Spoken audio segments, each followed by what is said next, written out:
Hi, good morning, everybody. So this is the true source of healing, part 4, and so greetings to everybody. Before I go into it, I just wanted to say a few words. Some of you have shared some of your experiences, and then I wanted to thank Lisa Berry. Your story about the airport and taking 3 precious pills and enjoying the airport, enjoying the challenges, enjoying the playfulness of the mind, the flexibility that you can have even though when you're aware. So I'm glad to hear that. Leah Pardo. So a little bit question about after taking the white pill and somehow it seems like the pain continuously goes on. So of course it's not always guaranteed that just taking a precious pill or trying to take precious pill will automatically resolve every problem or dissolve the pain, but definitely it will depend very much on your level of maturity of your practices. So in some cases it might surprisingly dissolve everything. In some cases it might not. That means you are kind of still really not trying to take pill, but not able to take pill, but that will eventually help. So don't give up. Maureen Nelson, your story about the tears of sadness, and then able to trying to bring the awareness into it, then able to dissolve and find more some sense of feeling the effect of the practices. I'm glad to hear that. And the one question here about the 3 Vajras and the 3 door are the same. So some sense of 3 Vajra and 3 doors are same. Basically, it's a different ways of calling them. So the Vajras of the body, Vajras of speech, Vajras of the mind. So in a way, the reason why it's called 3 Vajras and in a sense of indestructible body, indestructible speech, indestructible mind. So when it's indestructible, it's referred as a Vajra, and sometimes in the Buddhist tradition, it's referred as a Yungdung. So reason why it's indestructible, of course, if you think about the body, our ordinary body is destructible. Our ordinary speech is destructible. Our ordinary mind is destructible, and it, as we know, every day, the day to day, when we face challenges, it immediately affects our body, affects our speech, the way we speak, what we speak, and affect our mind, the way we see, the way we feel, the way we make decisions. So indestructible basically means when someone is able to recognize the pain, body, speech, and mind, able to overcome that with awareness, transcend that with awareness, and find that space, sacred space of cessation of those 3 pains, and then in that sacred space, able to discover the highest quality, eternal body, the eternal speech, the eternal mind. When you discover that, what we call kusum, 3 kayas, when you discover that, so these 3 kayas are like indestructible. So basically 3 kayas are indestructible. The 3 spaces are indestructible. The 3 quality which is discovered in the 3 sacred spaces can be indestructible if it is continuously connected and experienced within that sacred space.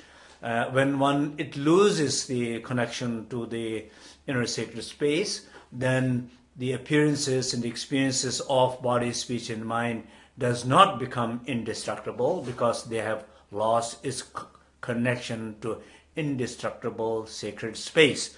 So these are the so some of the questions came last time, and so I'll be happy to answer some of the questions continuously. And as I said yesterday, I very much looking forward to hear your experiences.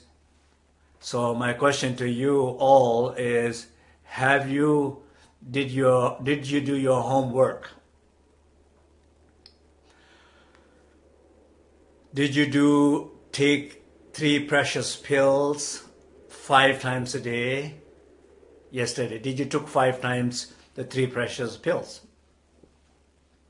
And what kind of situations you took 3 precious pills, and how was it? Did it really dissolve the situation? Did it really recreate the reality, experiences? How did it work? So basically, I would like to hear your experiences and feedbacks. And if you give us a feedback, so sometime not only it helps you to trying to look at closely your experiences, but also it helps other people to to help, because some people might not necessarily very familiar and aware of that, so it will help other people to understand from you. So we are all here to helping each other. So this is what we have to remember. This very moment, all around the world, the sacred cyber sangha, we are connected with each other. We might have never met each other. We might not know each other.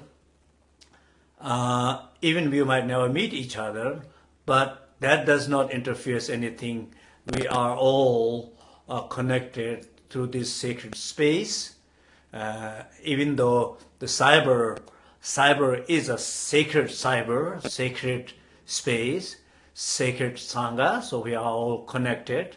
I see people from Hong Kong and Singapore, places where Hong Kong, Singapore I've never been, and the names also seems not very familiar. So maybe I've never met. So, but this is how, regardless of we met, we have seen each other.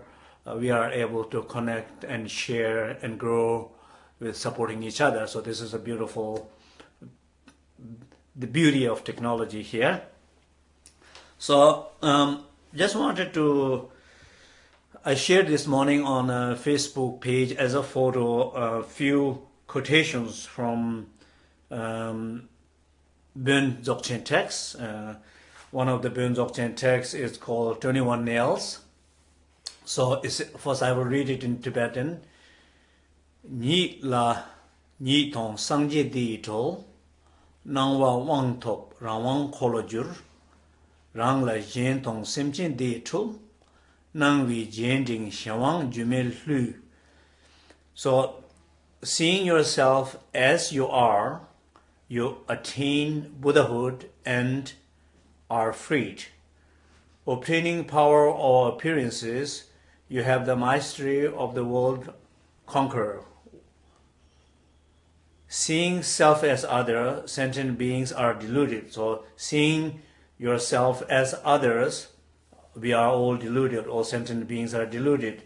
Chasing after appearances, you become enchanted and deceived by these illusions. So basically, this is a beautiful quote, and this is very much also directly connected with the topic of inner refuge.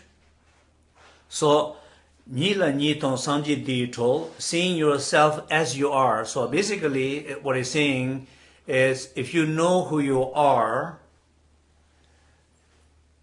I'm not talking about your pain body, your pain speech, pain mind. I'm talking about your inner three kayas, your true self, your Buddha nature. if you recognize who you are, then that is what is called you attain the Buddhahood, and you are able to be free.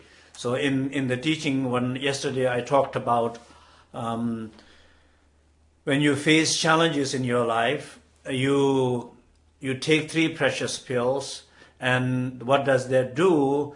It basically protects you, helps you. Not only it protects you, it opens the door. Not only it opens the door, the experiences of your conflict, pain becomes your path for liberation or to liberation. And not only that, your experiences become support for you. So it's not only your challenges and your pain, it's not only you're able to cope with it or manage it, you're protected from it, but they actually becomes a positive support. They become like your best friend of development, spiritual development. So this is what it's saying here is that knowing yourself is the inner refuge. When you know yourself, when you know that sacred space, when you know that sacred awareness, when you know and when you feel that sacred warmth, and these 3 qualities are like 3 kayas, Dharmakaya, Sambhogakaya, Nirmanakaya, or Pönku, Dzogku, Tulku. So basically, when we refer as a 3 kaya, we are referring to these very specific qualities, specific experiences, and specific 3 kayas. Okay, so I am continuously looking forward to hear more from all of your feedback. So I see some of you are sending me your feedback. I'm truly looking forward to read them and see, because every time you share something, it just makes me feel very happy that, and I think probably there are many skepticals out there who are probably watching also, and they might hear surprised by your experiences, that your experiences actually validating some of these ancient teachings, what is explaining. So ancient teaching, modern people, modern issue, affecting beautifully our life. So now here, another poem here is I wanted to read. Marik Tulpa Rangsar Sang, Mimbi Lingla Nyamashar, Rikbi Jabo Rangsar Sing, Jalbu Jasa Simpada. So deluded ignorance naturally clears, like the sun shining in the dark place. The king of innate awareness arrives at his own place, like a prince taking his throne. So basically, when you realize the inner refuge, when you realize yourself, when you're aware, when the self-awareness arises within you, what happened is the darkness of ignorance is naturally clears, and you reach your inner kingdom. Like the prince, you reach your inner kingdom. That means you are like a king. You have conquered the old appearances. So this is what it's saying. It's another beautiful quote. They are all basically, what it's trying to say is that realizing yourself, realizing 3 kayas, or another word, realizing that sacred space, sacred awareness, sacred warmth is the way to clear the darkness. So let's talk a little bit about these few examples that I gave: protection, door, path, and support. Okay, I repeat this again: protection, door, path, and positive support. So are your challenges that you felt yesterday, challenges that you might feel today and tomorrow, can they really become, can you really find a way within yourself to protect from these challenges or these negative energies coming in your life, coming from people, coming from the situation? Can you really find a way to protect yourself with the awareness of yourself? Can self-awareness can protect that? Second, once you protect it, once you are self-aware, can they really become the doorway to ten parajana paramitas, doorway to 4 immeasurables, doorway to love, doorway to compassion, doorway to kindness, doorway to understanding, doorway to forgiveness? Can you experience positive emotions that you have never able to experience, or you have never frequently able to experience through your challenges? Can it really become that? Of course, the answer is simply yes. They can become door. Not only they become door, but can they really become path? That's very important to understand. Like many times when people are doing psychological work, emotional work, trying to deal with their pains and so on, you might able to understand your pain, psychological issue. You might able to protect yourself some degree, but not necessarily they become path.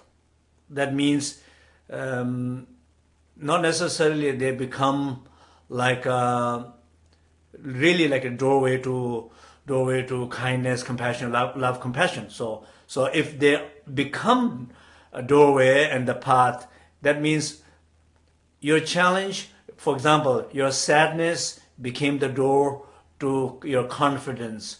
Your anger became the door to your love. Your jealousy became the door to your openness. Your sadness became the door, or depression became the door toward joy. Not only joy, but more like unconditional joy, more open joy. So that this joy, this love, this compassion that you experience or you're experiencing, when you are experiencing them, they are spontaneously arising meditation. They are not something that culturally, religiously, or morally obligated jobs. Like you have to be kind, you have to be nice, you have to be good. So when people are tired of being good, people are tired of being kind, people are tired of trying to help. Why they get tired? Because these kindness, love, compassion are not arising from that sacred space. They are coming from social, religious, political, moral obligations.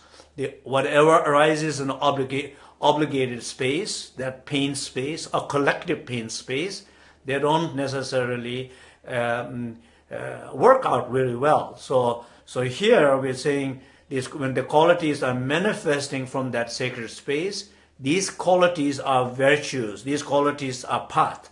When you talk about the door and the path, they are really, really like a door and the path. So when you are experiencing like maybe Maureen Nelson's example of the tears of sadness yesterday, that's a good example that I was shared yesterday. And so he said after their Facebook Live, in a few minutes or few seconds, he burst into tears of sadness. So first question will be, why that happened? Of course, probably that very moment after the Facebook Live, you are very open. When you are very open, that openness help you to release those tears. Tears that you did not, force, tears that you did not invite, but the tears spontaneously came because you were very open that moment. when the tears came and when the tears release, when you have cessation of that sadness, when you have that sacred space of when the sadness is released, there is what arises there is awareness. You did mention, I think you did said awareness. You found awareness. If I remember correct, you said you found awareness. So when you found awareness, that awareness is path. When I said door, when I talk about path, that awareness is path. So if you found that awareness, if you exercise that awareness, that means that very moment in that cessation, you're trying to just rest in that awareness. Every second, every minute of resting in that awareness is meditation, beautiful meditation.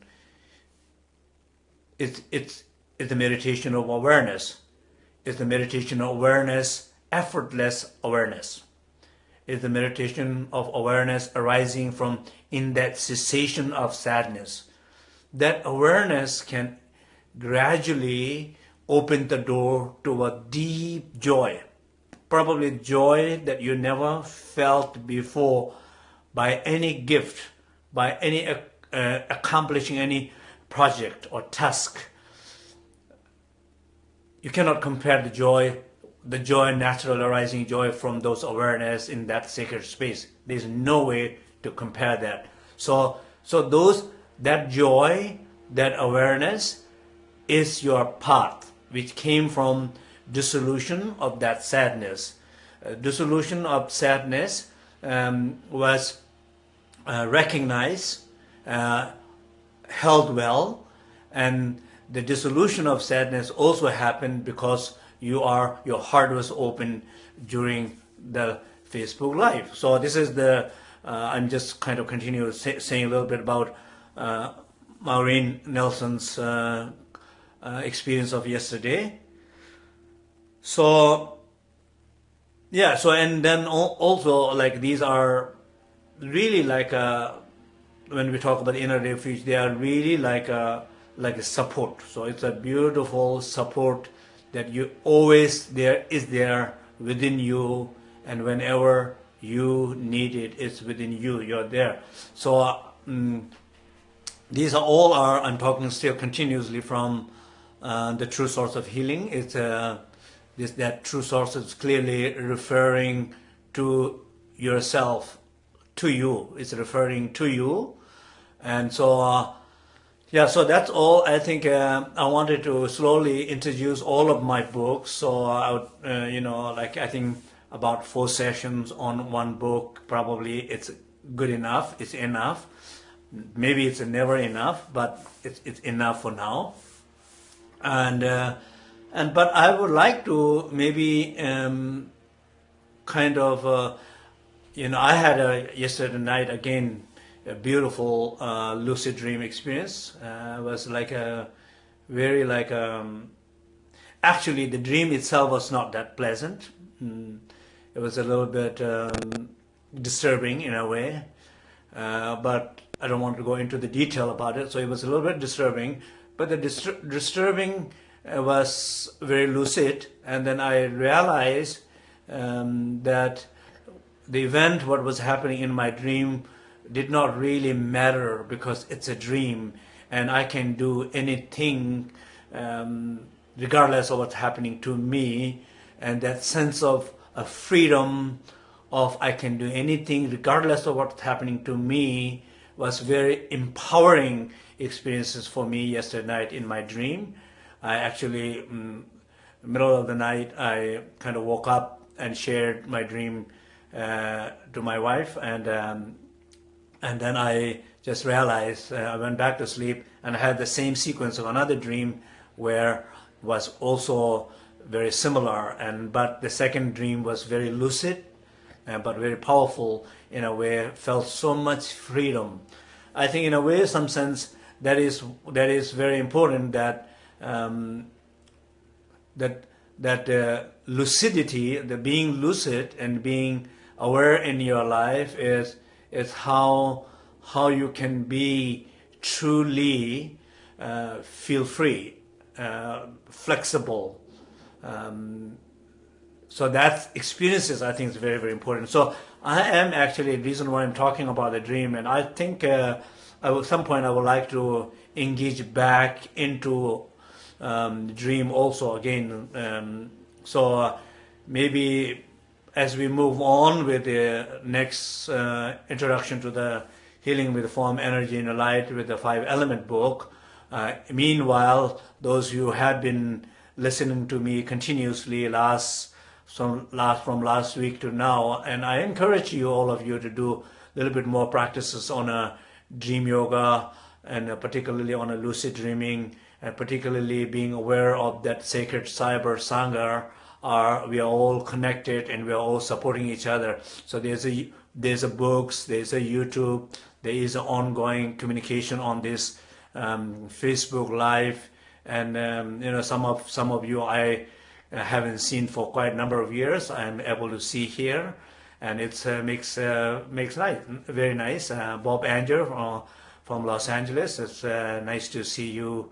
I've been noticing you for the last few days on Facebook Live. Very good to see you. And there are many other people. Very nice to see you all. Martha, nice to see you. Thank you for your greeting from Salvador. And so, greetings to everybody. And so tomorrow is Saturday, and Sunday. So I will love to spend a little more time with Singye. And so I will not have anything tomorrow, Saturday or Sunday, but Monday will continue on the same time, noon, 12 o'clock New York time.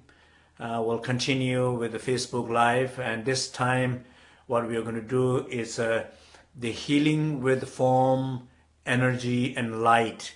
This is a book that was published by Snowline many years ago, and also this book has been translated into many languages. So again, those who are in different countries, and if you have the book, read the book, if you know where to get the book, if you have any information like that, please go ahead and post in the comment here so that other friends and Cyber Sangha members can see, might helpful. So you are helping a little bit to us to do that. So just say a few words about this book. So this book is Healing with the Form, Energy, and Light. So there's one is about healing, and another thing is about by 3 different means. So by 3 different means is because it's a similar thing like a body, speech, and mind. So body is like a form, the speech is like an energy, and then mind is mind. So mind is like light. So the mind is a light, speech is like energy, body is like a form. Or you think about Native Americans and shamans who work with nature spirits, and so nature and the nature spirits are very important because sometimes as Tibetan culture particularly influences from Burn tradition down, it's considered as a really, really important, the Tibetan Buddhism being very unique in a way, very colorful and very unique in a way because of this old tradition from the Burn. And so there's a lot of beautiful ways of understanding the ecology, environment, sacred relation to the environment, really like respecting the spirits of the nature and so on, and very similar to Native American tradition. But sometimes people say, oh, the spirits are not important, the nature spirits are not important, understanding the elements are not important, only philosophy and mind is important. People make those kind of comments. I do not agree with those comments because how mind can function without the environment, how mind can function without the breath, how mind can function without air, how mind can function without the water, how mind can, we are our life is constantly dependent on the natural element, and natural element are sacred. They have their own life, they have their own vitality, and that the relationship understanding is very important. And so there is some sense of kind of wholeness, our relationship with our body, our energy and our mind, or the environment, our body and our mind. So these are elements, more gross element, more elements related with the winds, and more elements related with the mind. So the inner elements are related with the mind. Some of inner elements are related with the breath. And then some of inner the elements are related with the outside, like in water, earth, the earth, water, fire, air, space. These are all. So this is very much about how they're all interconnected, interrelated, how they impact each other, influences each other, what kind of role as a human, what kind of role as a practitioner we can play, so that they're all understanding of fullness, how we can benefit our own health, well-being, and our deep in spiritual practice. So this book is very much about that, and I am looking forward to discuss on this book. And so those who have the book, I encourage to open the book, find it from your bookshelves, bring it down, clean it up, and take it. Go in a cafe, or take to your work, park, in train ride, bus ride, aeroplane ride. Just read it and get ready for next couple of days next week. So I look forward. Okay. So thank you very much, all of you, and again. So we will see you on next Monday. Thank you. Bye.